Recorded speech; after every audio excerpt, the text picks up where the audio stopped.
My name is Marissa Tedesco. I am 22 years old and come from a family of 5.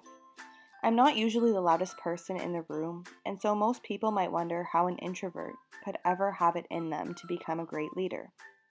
So I'm going to tell you a little bit about my background and how my individual leadership view has progressed over the semester.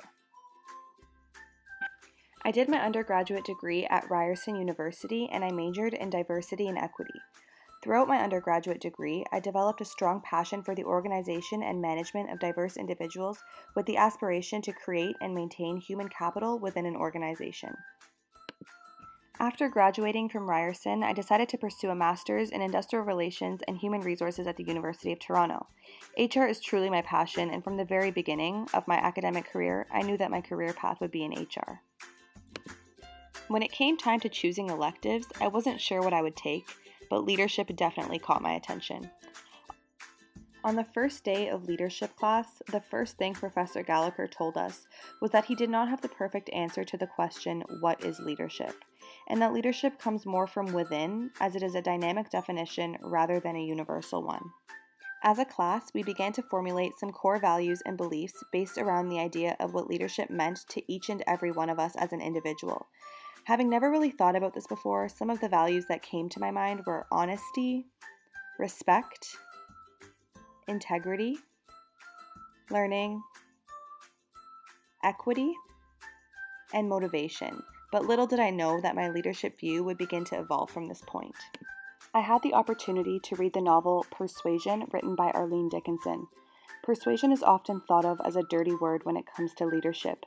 However, Dickinson explains that principled persuasion is not just about getting someone to buy into an idea, but rather it has to do with a leader's moral compass and is extremely vital not just in business situations, but in everyday life. Dickinson shares her struggle with poverty, divorce, and education, and after learning how to persuade herself that she deserved to live a worthwhile life, she embarked on a journey which has provided the foundation to which she lives her life by, principled persuasion.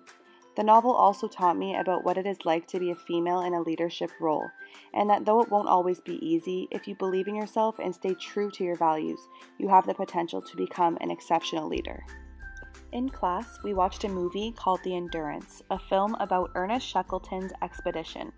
When the trip took a turn for the worse, Shackleton managed the collective fear among his men and used every last resource he had in order to keep his men safe, even if that meant leaving the ship behind. The one thing that resonated with me about Shackleton's leadership qualities was his altruistic conduct and his perseverance, and though he had every reason to give up, he didn't.